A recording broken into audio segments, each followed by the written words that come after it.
Kia Rio 1.4 motor 2010-cu il. Bir dənə problemə baxın. İndi qaz verəcəm, diqqət edin bir dənə. Qırılmaları görürsünüz yəqin ki.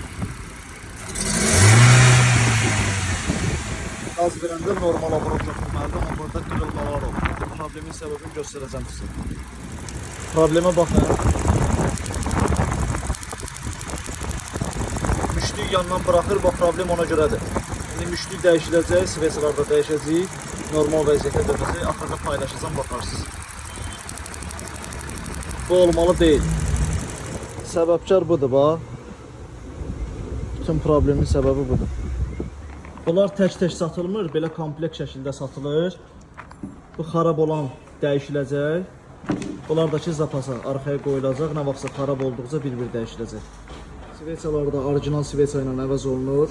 Öz sveçası yaxşı vəziyyətdə deyildi, orijinal deyildi.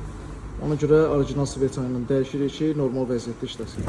İşin yekununda hər şeyi dəyişdik. Qaz verək.